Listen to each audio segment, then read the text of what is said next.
Hey, salut les comicsvores et bienvenue sur Comics Force. Parlons aujourd'hui d'un personnage Marvel qui a toujours été très populaire. Il est violet, il mange des planètes au petit-déj et son nom apparaît dans la moitié des posts de Comic Vine. Il est grand temps d'évoquer Galactus, le dévoreur de mondes.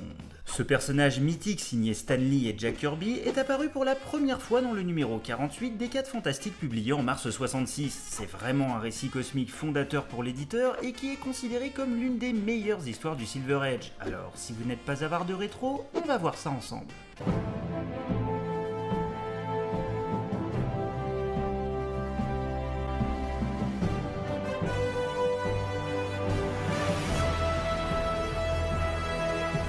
La naissance du dévoreur.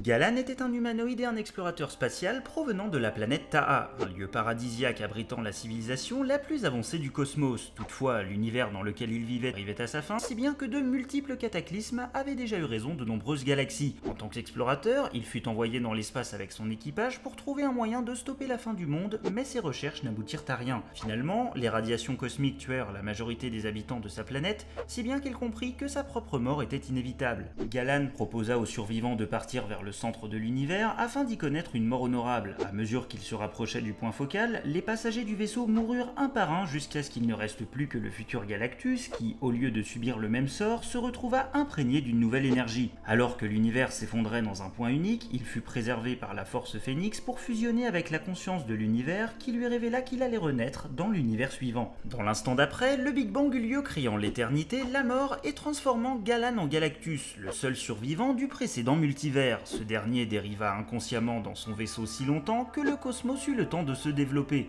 Un jour, alors que la vie était apparue, il s'écrasa sur une planète où un membre de la race des gardiens se trouvait. Grâce à ses capacités, cet être comprit que Galactus disposait d'un immense pouvoir et qu'il finirait par consommer des mondes pour survivre. Mais malgré le danger qu'il représente et conformément au serment de sa race, il décida de ne pas intervenir. L'équilibre du cosmos. En effet, Galactus incarne la balance entre la mort et l'éternité. Il est une force nécessaire à l'ordre naturel du cosmos. Alors qu'il s'éveillait, il utilisa son énergie cosmique pour créer une armure unique capable de restreindre son grand pouvoir et de réguler sa faim. Son vaisseau fut converti en incubateur pour lui permettre d'évoluer vers sa forme finale, et celui-ci finit sa route dans l'orbite de la planète Archéopia jusqu'à ce qu'il soit attaqué par des maraudeurs de l'espace.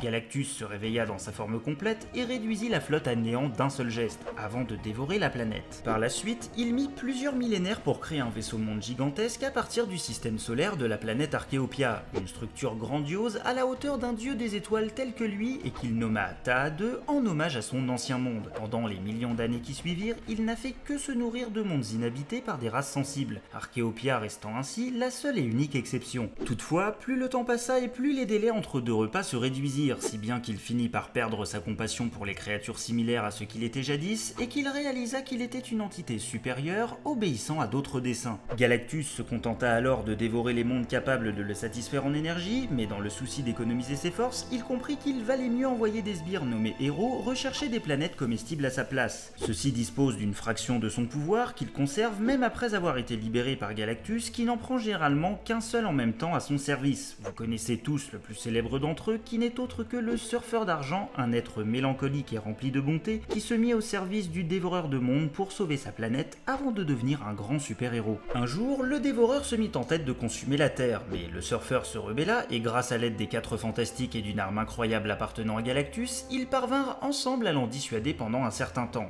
Un certain temps seulement, car ce n'était que la première de très nombreuses rencontres. Des pouvoirs sans limite.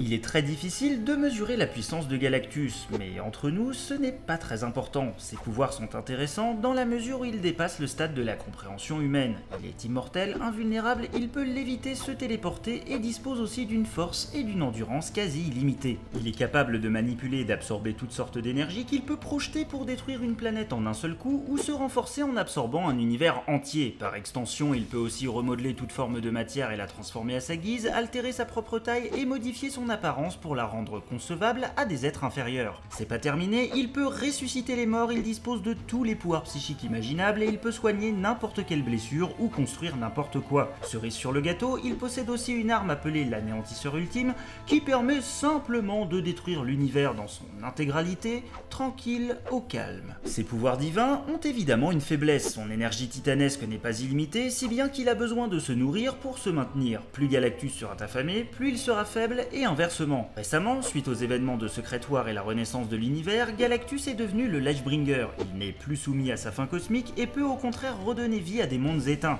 Sous cette forme, il est très probablement devenu l'entité cosmique vivante et active la plus puissante qui soit. Il a par exemple vaincu les entités conceptuelles Maître Ordre et Seigneur Chaos en un seul coup, mais si vous voulez mon avis, en dehors du fun que ça procure, je préfère la sobriété du Galactus originel.